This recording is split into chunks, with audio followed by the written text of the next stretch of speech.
Bonsoir à vous tous, je suis ravie de vous retrouver ce soir. Je voudrais, avant de commencer notre séance de ce soir, vous présenter mes meilleurs vœux pour la nouvelle année 2017 et j'espère qu'elle sera pleine de belles surprises et surtout de grands succès.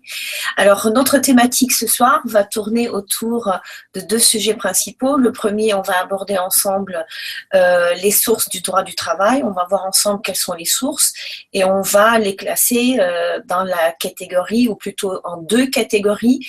La première sera la catégorie des sources de droit qui sont écrites et la deuxième catégorie, on abordera les sources dites non écrites. Bien évidemment, pour commencer notre thématique, on va essayer de mettre en place une introduction générale pour remettre le sujet dans son contexte. On abordera les différentes sources ensemble et on va essayer de les hiérarchiser pour voir est-ce que toutes les sources ont la même hiérarchie, le même niveau hiérarchique, ou il y a des sources qui vont primer sur d'autres, et justement on va les voir ensemble. Et j'ai envie aussi d'aborder avec vous, toujours sous la même thématique, la codification, pour aborder ensemble quelle est la différence entre le droit du travail et le code du travail. Commençons par le commencement, à savoir une petite mise dans le contexte, à savoir quelques dates clés. Je vous ai choisi ce soir quelques dates clés pour remettre le droit du travail dans son contexte au niveau de l'histoire. Sachant que la première date majeure pour nous en matière de droit du travail, c'est la date de 1791.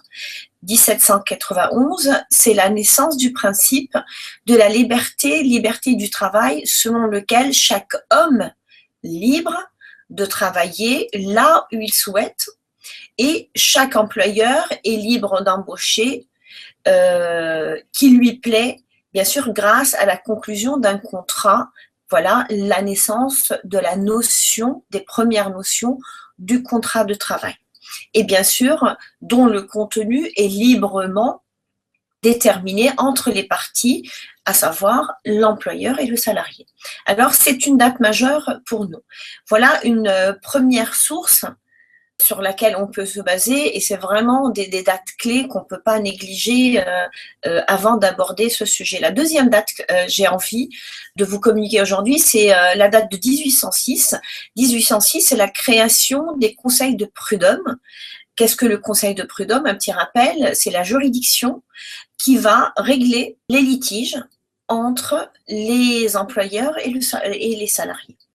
La troisième date clé que je vous ai sélectionnée aujourd'hui et qui peut être très intéressante pour nous en ce qui concerne le sujet qu'on souhaite aborder ensemble, c'est la date de 1913.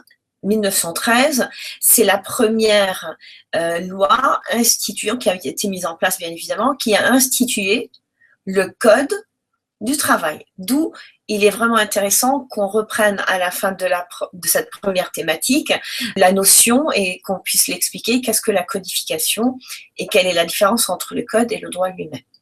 Pour finir, la quatrième et dernière date clé que je vais sélectionner ce soir, c'est la date de 1936. Pourquoi 1936? Qu'est-ce qui s'est passé en matière de droit social? C'est l'accord de Matignon. L'accord de Matignon qui a accordé à l'ensemble des salariés une semaine de travail de 40 heures, d'accord? Et c'est en plus des 40 heures hebdomadaires, on a accordé aux salariés les 2 semaines de vacances. C'est la naissance des congés payés, etc., etc. Et bien évidemment, la date de 1936, c'est la mise en place des conventions collectives. Voilà l'introduction générale. Le droit du travail qui est applicable au niveau de l'ensemble des salariés relevant du régime général de la sécurité sociale, c'est-à-dire travaillant pour le secteur privé en France, est appelé aussi le droit social. Pourquoi le droit social et quand est-ce que le droit social est né? Le droit social est né en 1945. On a vu ensemble que le droit du travail est né largement avant. D'accord? Les premières règles en matière du contrat, la liberté de contracter entre l'employeur et le salarié, on l'a dit, c'était 1791. Ce sont vraiment les premières règles en matière de naissance du droit du travail. Mais en plus, le droit social est né en 1945 parce qu'il y a eu en 1945, et c'est une date qui est très importante pour nous en matière du droit du travail, c'est la naissance de la sécurité sociale, c'est-à-dire le fait de supporter les risques vis-à-vis des salariés relevant du régime général.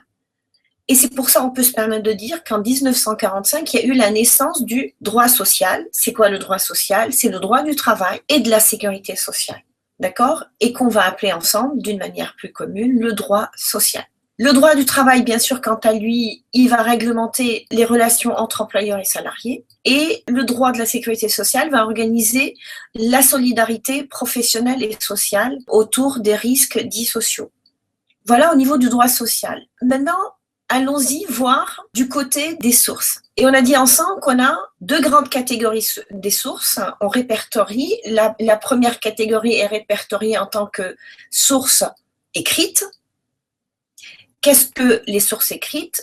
La Constitution, le droit communautaire, les lois, la jurisprudence, le règlement intérieur, les conventions collectives, le contrat de travail lui-même, le règlement intérieur sont considérés comme étant des sources écrites du droit du travail.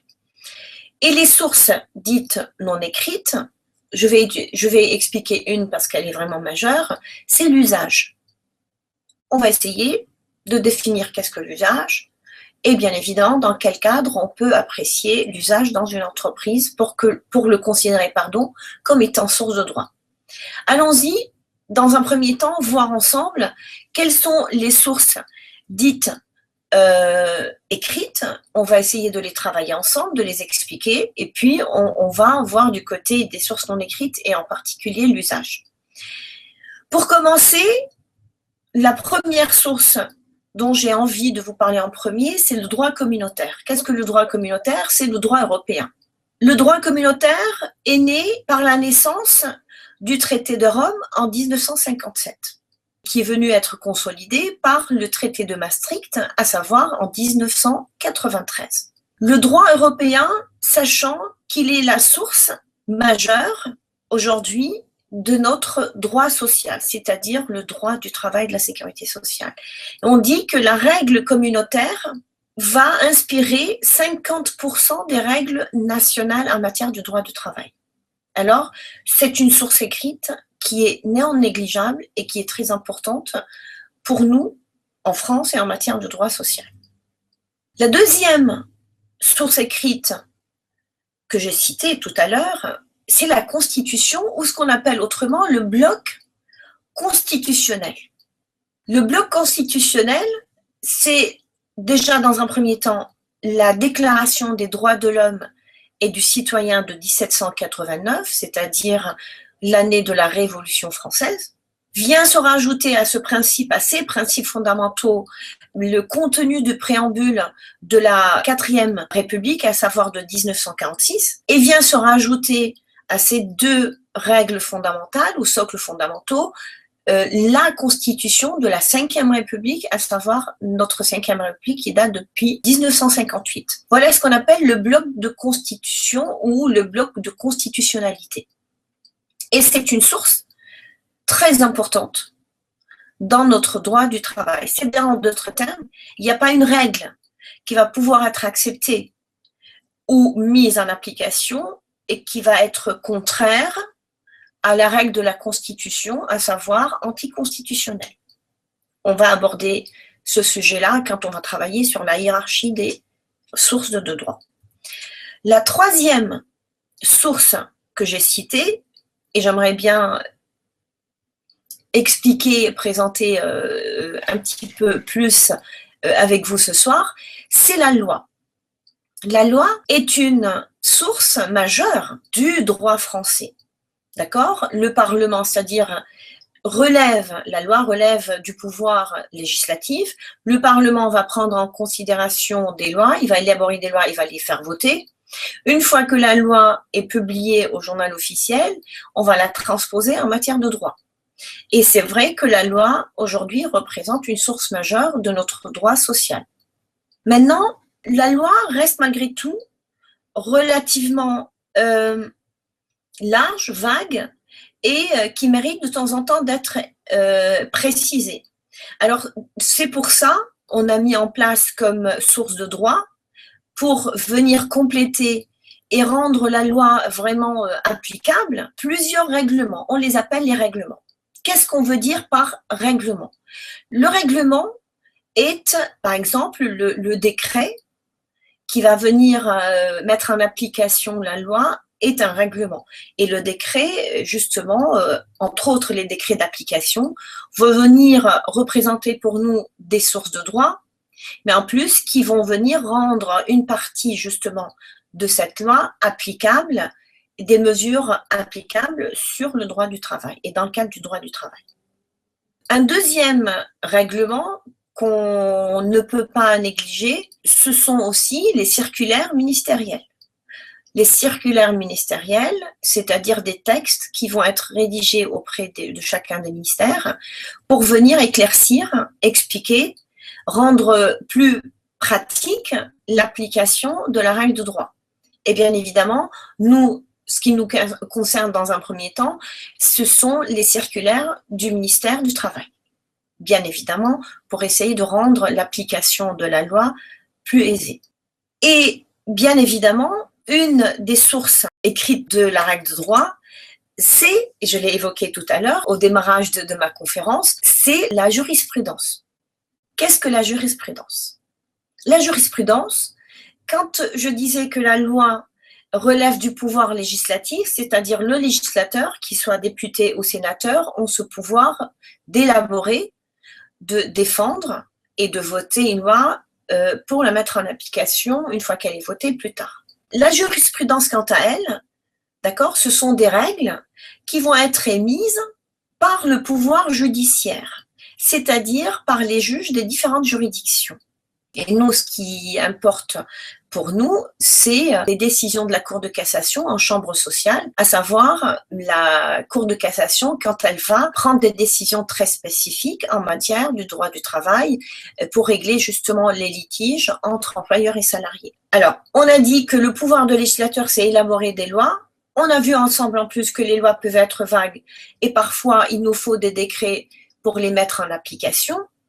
Mais en plus, quand les juges doivent apprécier une situation donnée bien particulière et la règle de droit reste relativement vague, il est donné justement au juge le pouvoir d'apprécier la situation tout en se basant bien sûr sur le règlement de droit, mais d'apprécier la situation en tant que telle et donner une décision dans ce sens-là, sur laquelle on va se référer et qui va créer pour nous ce qu'on va appeler ensemble la jurisprudence. C'est-à-dire, c'est une décision de juge sur laquelle on peut se baser ultérieurement dans des situations similaires. Les jurisprudences viennent éclaircir la règle de droit et bien sûr la rendre visible, lisible et applicable. D'accord? Et elles ne peuvent en aucun cas, la jurisprudence, je parle, ne peut en aucun cas venir pour être contraire à la règle de droit en elle-même. Elle vient pour appuyer la règle de droit. Et on dit que la décision, c'est-à-dire la jurisprudence de la Cour de cassation, vaut loi.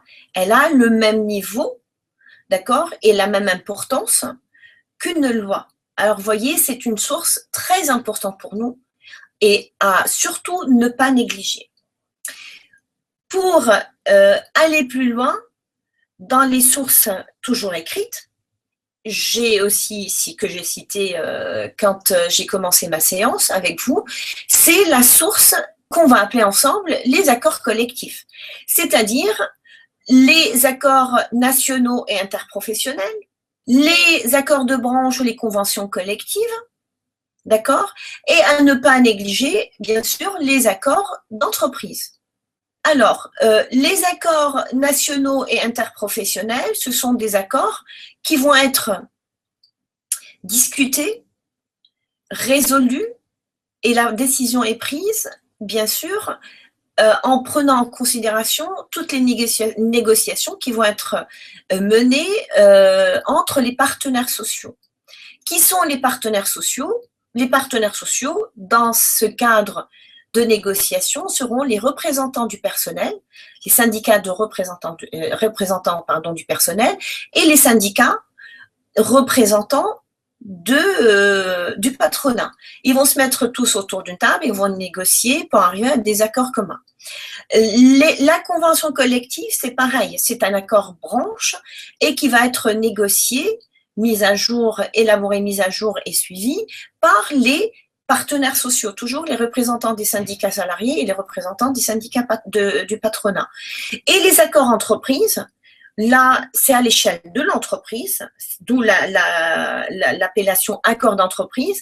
Et cette fois-ci, cet accord, il va être débattu entre les représentants de l'employeur, la direction des ressources humaines, etc., et d'une part, et d'autre part, les représentants des syndicats, c'est-à-dire les IRP, les institutions de représentativité du personnel.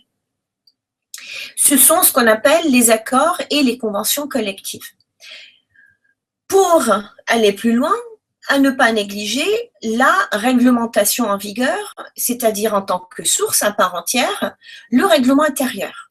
Le règlement intérieur, comme son nom l'indique, il relève du règlement interne, bien sûr, à l'entreprise elle-même. Quelles sont les entreprises qui sont assujetties? Qui sont les entreprises qui sont dans l'obligation de mettre en place un règlement intérieur? Est-ce que c'est une obligation à toutes les entreprises? Non, pas à toutes les entreprises. Toute entreprise qui a 20 salariés et plus est dans l'obligation de mettre en place, d'élaborer un règlement intérieur. Rien n'empêche, si l'entreprise a moins de 20 salariés, d'élaborer un règlement intérieur. Est-ce que c'est clair? D'accord? Alors, de ce fait, est-ce que le contenu du règlement intérieur peut être élaboré d'une manière archaïque?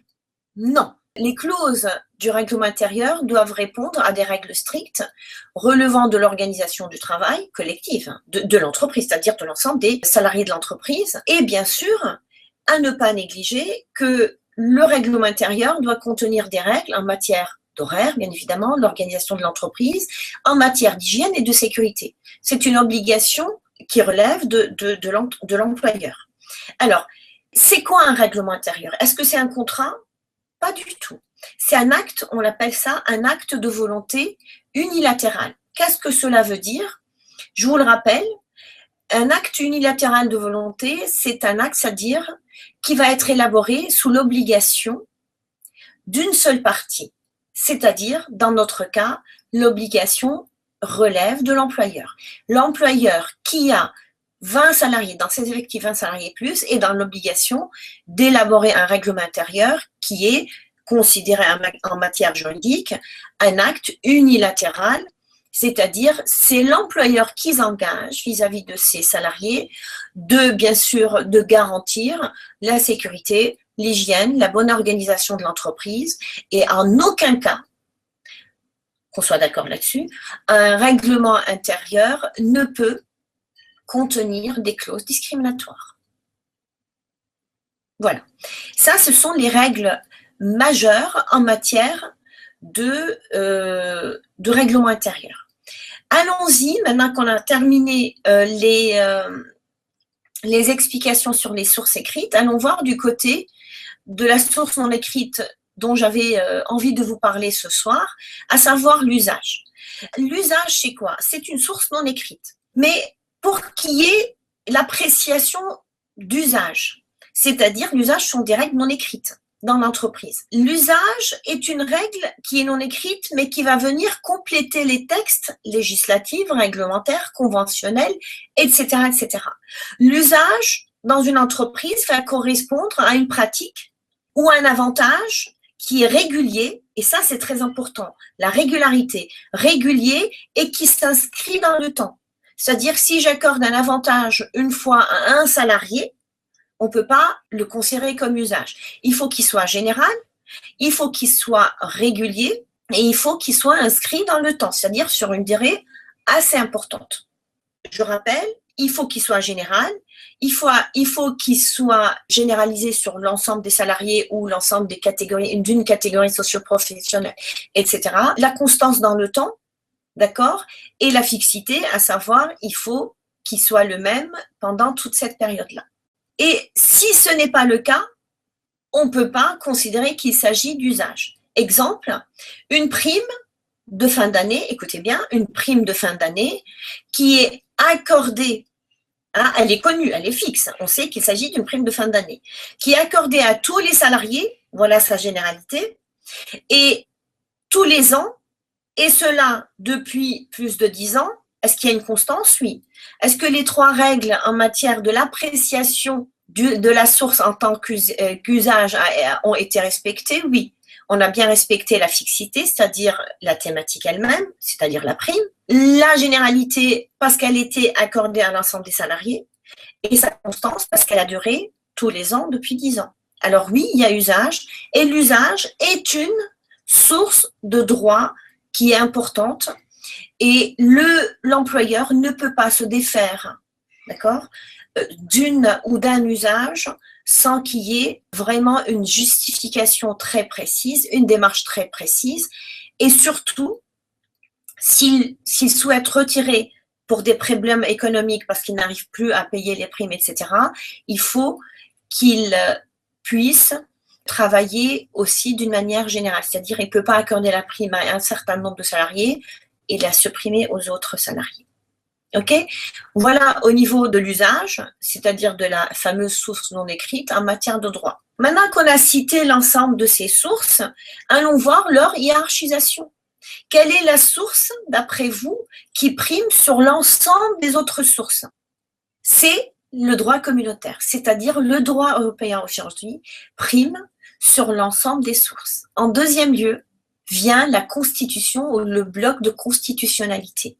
En troisième, les lois, règles, bien sûr, et jurisprudence. Après cela, viennent les conventions collectives, vient le règlement intérieur et ainsi le contrat de travail. C'est-à-dire, en d'autres termes, le contrat de travail, quoi qu'il en soit, il ne peut négliger les règles en matière de règlement intérieur.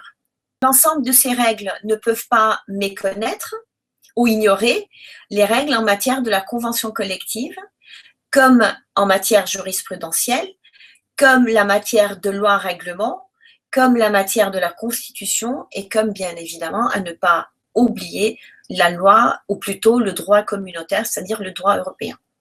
D'accord? Donc, voilà la hiérarchisation. Et maintenant, pour finir et conclure cette thématique qui est la source ou les sources du droit, quelle est cette notion et qu'est-ce que veut dire cette notion de codification, le code du travail? On parle du droit du travail, on parle du code du travail, on parle du droit civil, on parle du code civil. Quelle est la différence? On va essayer de simplifier les choses. On va se dire que le code et le droit du travail, c'est-à-dire le code du travail n'est que le droit du travail, mais codifié, c'est-à-dire classé. Classé comment?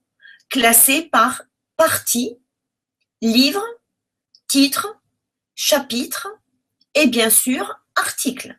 C'est-à-dire en d'autres termes, quand on a besoin de se référer en matière de droit et que si je vous dis tel article ou je vous donne une référence, allez voir l'article L 1121.1, ça veut dire quoi? Ça veut dire que le premier 1, c'est la partie 1, et c'est-à-dire c'est la partie qui relève des relations individuelles du travail. Le deuxième 1 veut dire que c'est la partie, ou plutôt le livre premier, à savoir les dispositions préliminaires en matière du droit. Le troisième 2, c'est-à-dire le premier 2, c'est-à-dire on a 1, 1, 2, rappelez-vous le chiffre, 1121.1.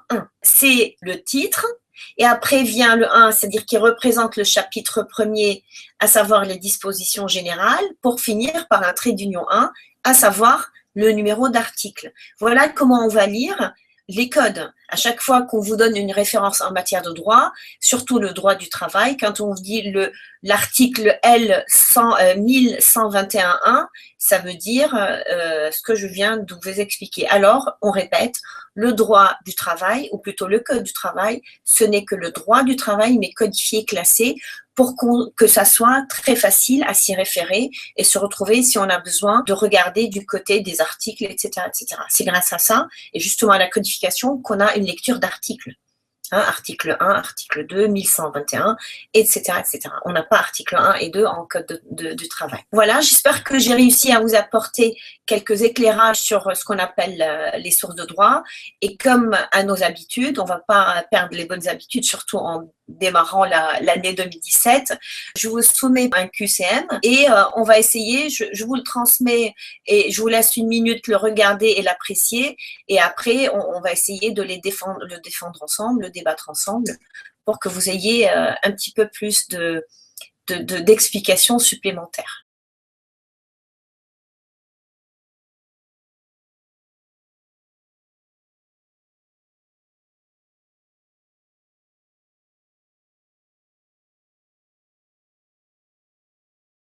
Alors, je vais reprendre quand même question par question. Il y a 10 questions, et plutôt 11 pardon, questions, et on va essayer de les travailler rapidement ensemble. La première question, je vous demande, est-ce qu'en droit du travail, les sources peuvent être imposées ou négociées avec les partenaires sociaux? Vrai ou faux? Alors, c'est vrai, parce que selon les sources, elles peuvent être imposées ou, d'accord, négociées avec les partenaires sociaux. La loi est imposée, on est d'accord. Le droit communautaire est imposé. Les conventions collectives, elles sont négociées. Alors, c'est pour ça, pour la première question, oui, c'est vrai. La deuxième question était la suivante. Les règlements communautaires, c'est-à-dire les règlements ou les règles en matière de droit communautaire, droit européen, ne s'appliquent pas aux entreprises françaises car ils n'ont pas la primauté sur les lois internes, ce qui est faux. On a vu que le droit communautaire prime sur notre droit interne en matière de droit social, plus précisément. La troisième question était la suivante. Un usage peut être dénoncé par l'employeur à condition d'en informer l'inspection du travail. Oui, c'est vrai. Bien évidemment, bien sûr, il faut qu'il respecte une procédure particulière et suivant des conditions particulières. Mais c'est vrai. Une convention, la quatrième question, une convention collective peut contenir des dispositions plus favorables à l'employé, c'est-à-dire au salarié plutôt, que la loi. Bien évidemment, c'est vrai. D'ailleurs, les conventions collectives sont des accords qui sont négociés entre les partenaires sociaux pour mettre en place plus d'avantages aux salariés, bien évidemment. La cinquième question est la suivante. Le règlement intérieur est établi en commun par l'employeur et par les salariés. On a vu ensemble que ce n'est pas du tout le cas, c'est-à-dire c'est faux, parce que le règlement intérieur est une obligation qui incombe à l'employeur et il n'a pas à la négocier, d'accord, ou demander l'autorisation des salariés, même s'il y a une procédure qui va obliger l'employeur à transmettre pour avis au CE, d'accord, au comité d'entreprise. Mais l'obligation de l'élaboration relève quand même de l'employeur. La sixième question, le droit du travail concerne les agents de la SNCF. Du moment où l'agent fait partie de la fonction publique, d'accord, il n'est pas régi par le droit du travail, c'est un droit très spécifique, c'est le fonctionnariat public dans ces cas-là. La septième question, l'article L 1132-1 du Code du travail se trouve dans la partie réglementaire du Code du travail. C'est faux, parce que du moment où on dit que l'article commence par le code L, c'est-à-dire son origine est une loi et pas un règlement. Voilà le code clé, parce qu'on a pour un article 3 codes clés possibles, à savoir la lettre L, c'est-à-dire son origine, est la loi. S'il y a la lettre D qui précède l'article, c'est-à-dire son origine, est un décret, simple. Et si le code lettre qui précède l'article est la lettre R, là, on peut dire que son origine est un règlement. Ok, alors l'article L 1131.1, son origine n'est pas un règlement, c'est la loi, parce que le code lettre est L. Voilà pour la septième question. Pour la huitième question, la durée hebdomadaire légale du travail est de 40 heures aujourd'hui. Bien évidemment, je parle d'aujourd'hui. Non, d'accord, parce que depuis l'accord de Matignon, on a évolué. Alors, c'est faux. La 9e question est la suivante. Une entreprise de 5 salariés est dans l'obligation d'élaborer un règlement intérieur? Non, on vient de voir ensemble. Alors c'est faux dans ces cas-là, parce qu'on vient de voir ensemble qu'une entreprise de 20 salariés et plus est dans l'obligation d'élaborer un règlement intérieur, mais pas une entreprise de moins de 20 salariés. Pour la 10e question, la naissance du principe de la liberté du travail date de 1791. Oui, c'est vrai, je l'ai évoqué au début de mon intervention. Oui, c'est vrai. Et pour finir, la dernière question, la 11e, le droit social et le droit du travail et de la sécurité sociale? Oui, en effet, c'est vrai, le droit social, c'est le droit du travail et de la sécurité sociale. Voilà pour la première thématique qu'on avait abordée ensemble.